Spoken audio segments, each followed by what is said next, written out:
All right, hi everybody, welcome back. I'm Dorothy.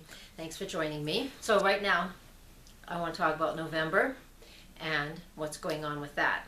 So right now, let me just give you a brief synopsis of November. So November's energy, the astrological energy, is Scorpio for the most part. With the sun already in the sign of Scorpio, we're looking to be a little more intense. We're looking at clearing the things that have been part of our lives for a very long time that we want to get rid of, because Scorpio is very well known for transformation.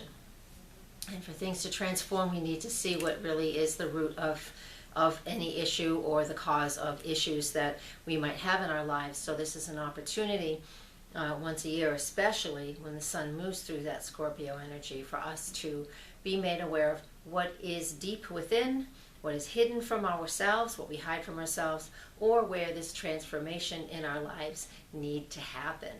And so we're going to work with that because we have many planets moving through the sign of Scorpio and a few others, and we'll get to the details of that in a second. So wherever you have Scorpio in your chart, I will be addressing that by talking about each zodiac sign next and how that plays out for you. Okay, Virgo, this one is for you. And there's a lot highlighting. There's a fair amount highlighting Virgo. It pretty much was your last month. But starting on November, anyways, November 2nd, we have Mercury moving into the sign of Scorpio. And that will go on in your solar third house. And so what that represents is Mercury owns the third house in the natural chart. And so for you, in your chart, what it's going to do is it's going to activate a lot of communication going on for you.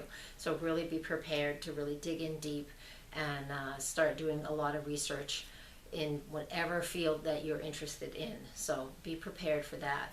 On the same day, though, on the same day, Venus is in Virgo, your zodiac sign, as well as Mars. And so they're almost done, but they're at the very end of Virgo. And that's in your solar first house. They make a conjunction. And so this is a final opportunity for you to really define what it is that you want in your love relationships and in the things that are just important for you. Virgo rising is a more common rising sign than others.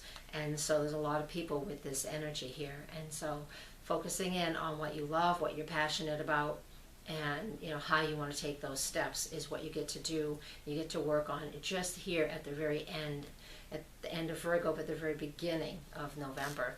Because right away, it only takes a few days, on November 8th, Venus moves into Libra and it goes into your second house. And then on November 12th, Mars moves into Libra. And when Venus and Mars are in the second house, that, to me, it represents a shift in our values. Not even a shift in our values, but it highlights our values. So that's a better way to put it. Highlights our values. What are we interested in? What do we want to do with the Venus values and that Mars, the energy of what it is that we want to feel balanced on? Libra, harmony, balance, compassion. What is important to us? Because that second house is a very important house for most people. Because when the expression comes out, do what you love, and you'll be happy, and you'll never work a day in your life, and you'll earn the money that you need to earn.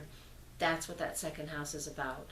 And so you're still going to focus in on the details because that Virgo energy is there, but because you are a Virgo, but you put it into that Libra, it's all about harmony and beauty. So this is a really nice aspect for you guys, all right, with Venus and Mars moving into that sector.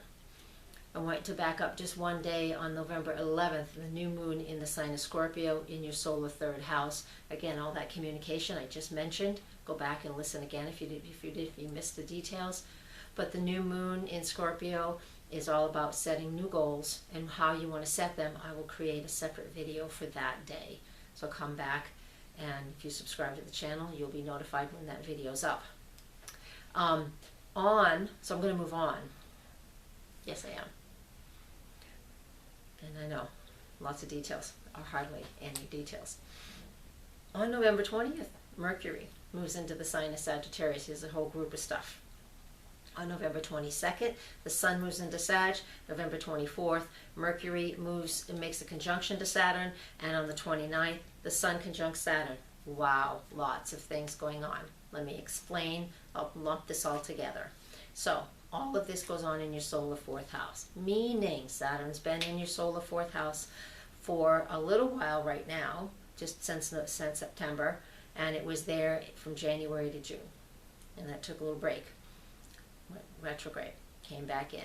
Saturn in the fourth house means that we are really needing to stabilize home and family, making a lot of shifts. What we thought was solid foundation and solid structure might have gone through a shift, and now we're trying to reevaluate that again. Saturn moving through that sector will take a couple of years.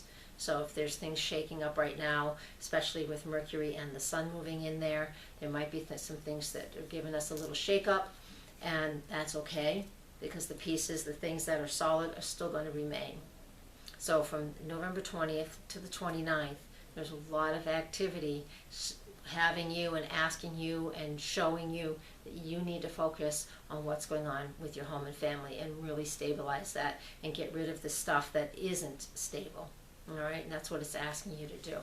Okay, I'm going to leave you with that. I went through that quick, but I'm going to leave you with that. Thank you very much. Namaste.